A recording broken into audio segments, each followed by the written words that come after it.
He's now here on 90.1 WABE, Atlanta's Choice for NPR. I'm Rose Scott. Earlier this week, from Reuters News Service, this is what I read. Quote, security researchers on Wednesday disclosed a set of security flaws that they said could let hackers steal sensitive information from nearly every modern computing device containing chips from Intel Corp, Advanced Micro Devices Incorporated, and ARM Holdings. So Happy New Year. Well, I added that part. As 2017 ended, it was definitely the year of data breaches and cyber attacks. So what lessons were learned, and is cybersecurity advancing along the same pace as these breaches and attacks? Well, now Saturday, tomorrow, is National Technology Day, and joining me in studio to talk about cybersecurity and all things tech, Dr. Dave Chatterjee is Associate Professor in the MIS Department at the Terry College of Business, the University of Georgia. Go Dogs, welcome. Thank you, thank you. Let's begin with a little recap from last year, and I want to start with this WannaCry ransomware. Now, this reportedly cost businesses $8 billion. Professor, how did WannaCry do this ransomware? Where did it come from? Well, I'm not going to get specific to a company, but I'll address the phenomenon. You talked about cybersecurity, you talked about ransomware. As you realize, we are becoming increasingly connected. Mm-hmm. Our systems are getting connected. We are becoming highly digitized, which is a good thing because we can share data easily. Systems talk to each other. But on the flip side, you pay a price for convenience. Mm-hmm. And that's what's going on is these intruders are able to get into the system, freeze up the system, do all kinds of stuff, and then hold the organization to a ransom. And unless they pay up, the systems are not left alone, so they can't resume business. So that's kind of the overall phenomenon that's going on. There are lots of different types of attacks, like distributed denial of service attacks, and all kinds of attacks happen. When you hear that this costs businesses $8 billion, and I can imagine someone saying, well, look, you said they infiltrated.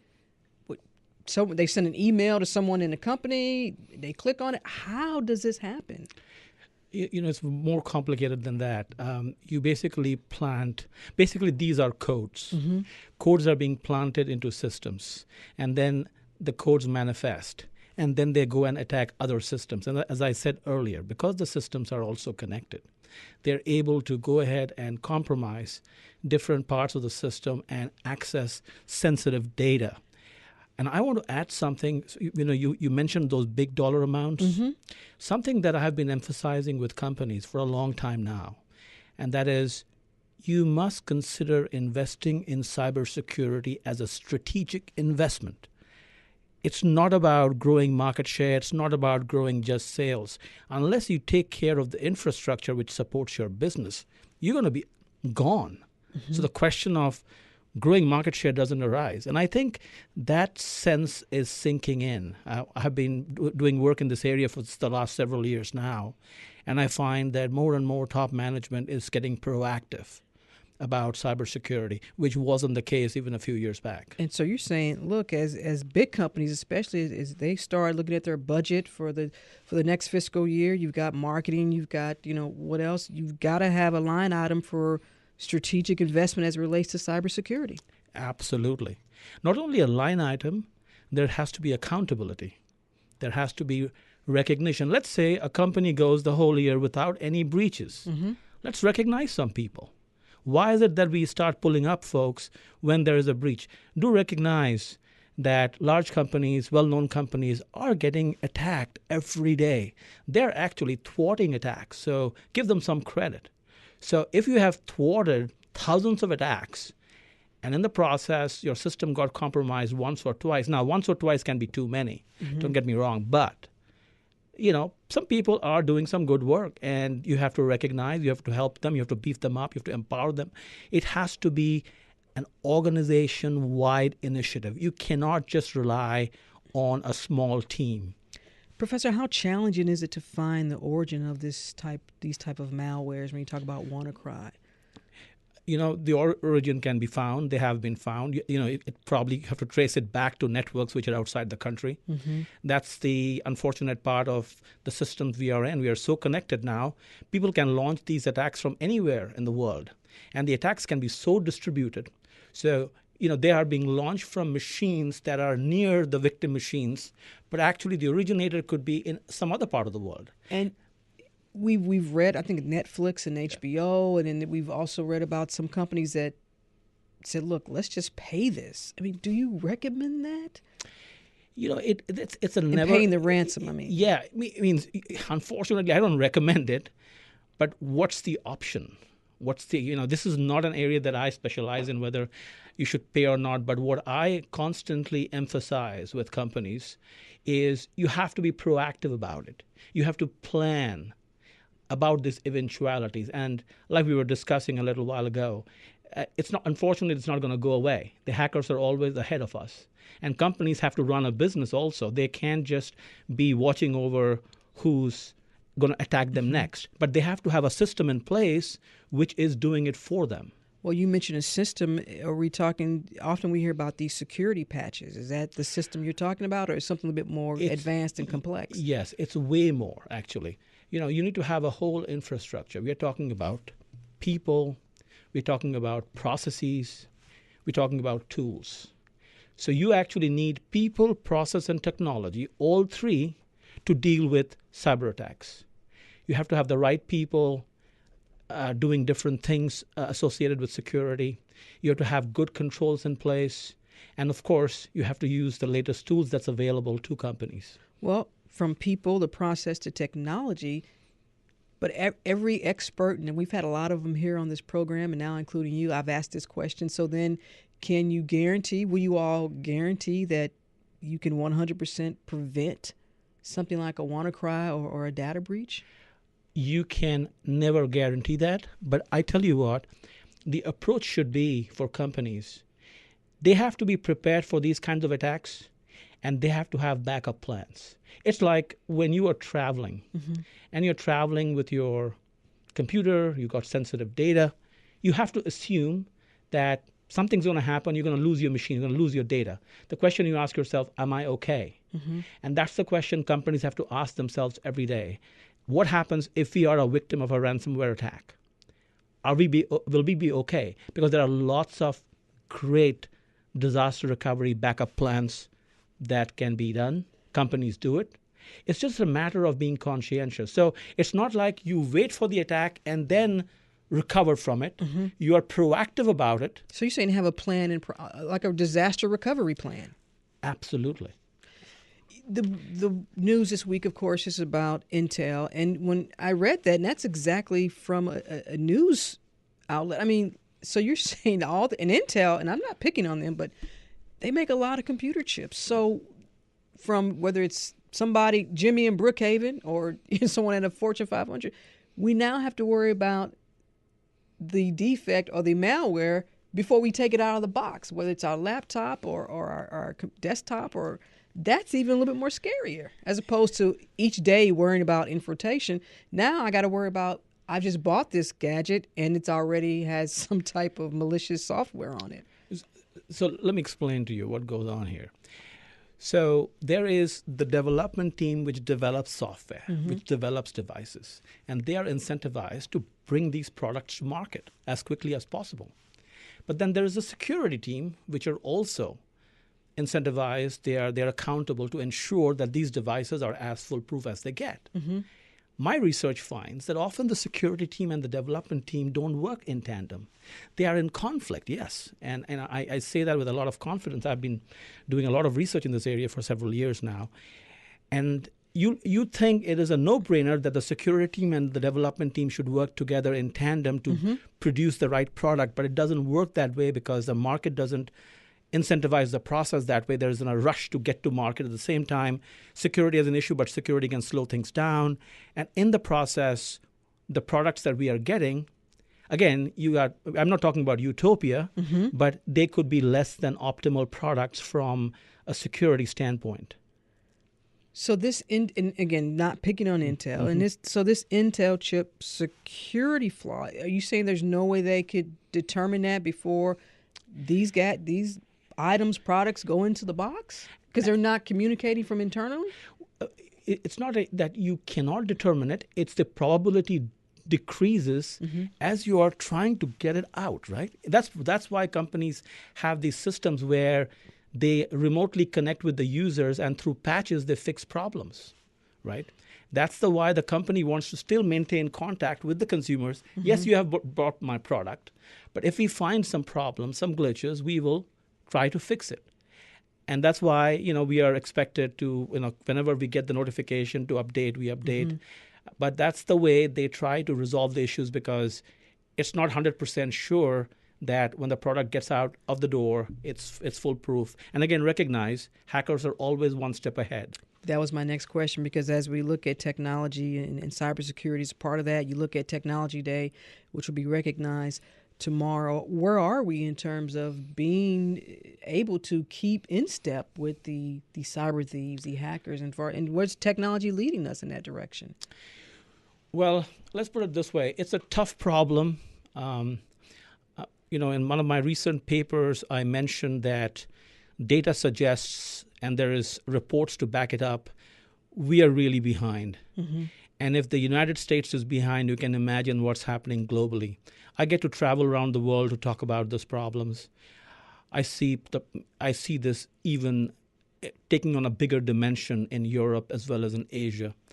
So it's a tough problem. There are three things my research is bringing out strongly from my from the work that I've been doing, and that is high level of commitment, high level of preparedness, and high level of discipline at a high level.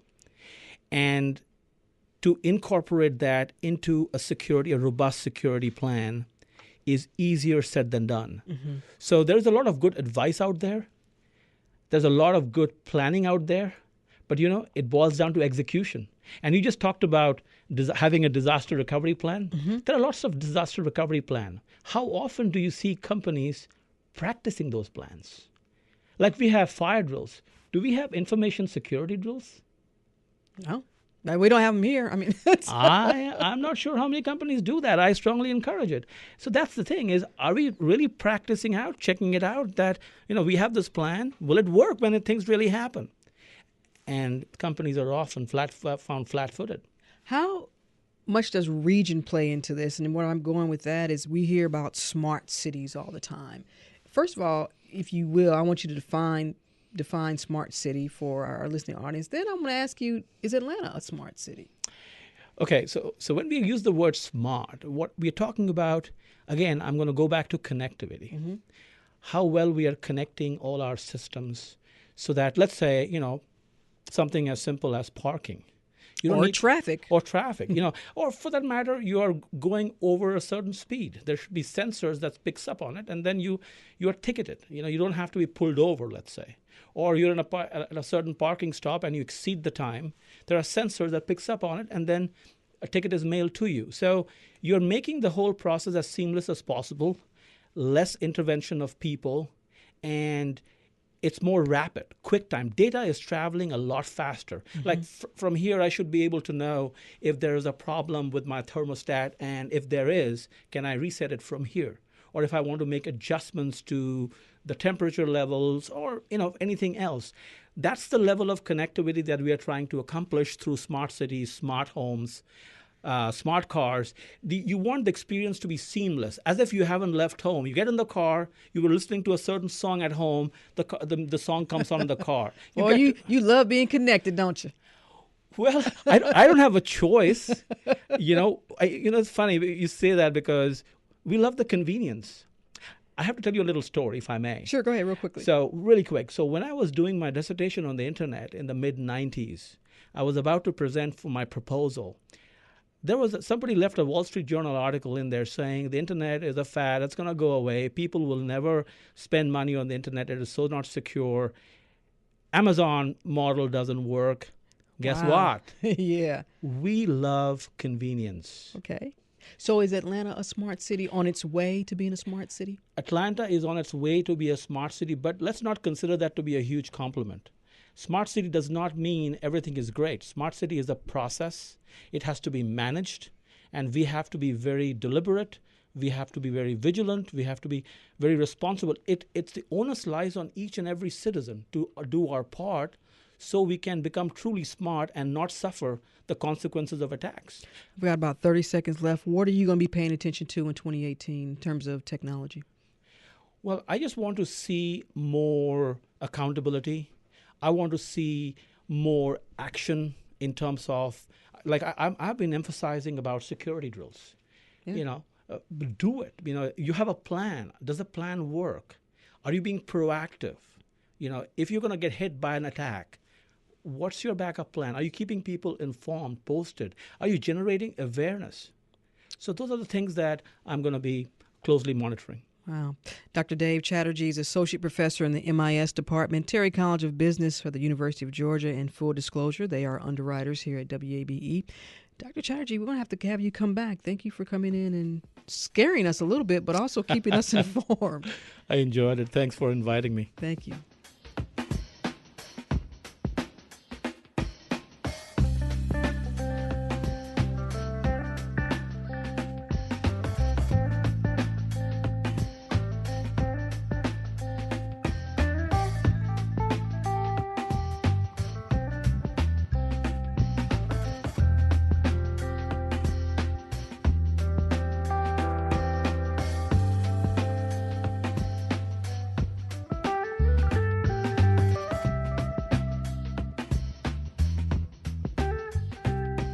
Support for WABE comes from LogMeIn, makers of GoToMeeting, a collaborative meeting platform committed to helping get work done in today's modern workforce. Learn more at gotomeeting.com. And from Lee Davis Law, LLC, offering creative and practical solutions to the frustrating riddle of commercial collections. We don't just take on cases, we take on relationships. You can find out more information at adifferentlawfirm.com. My name is Hawa and I live in Claxton. One thing I like about Claxton is a diversity city, and there is many other people come from other countries. I have a lot of friends from different backgrounds.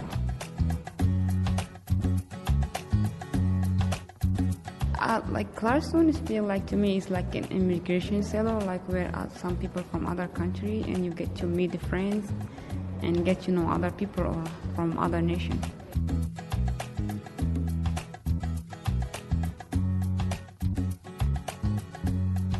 If I would change anything about Clarkson, I would change about the school where I go. We have to have a new building and new stuff like this.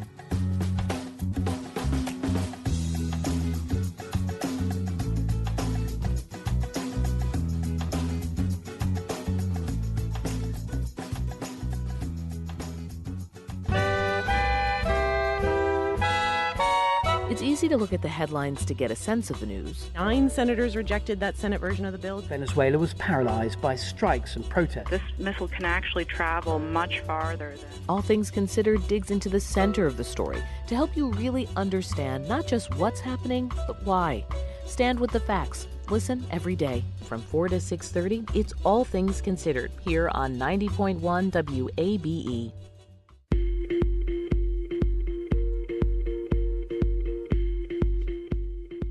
And Closer Look continues now here on 90.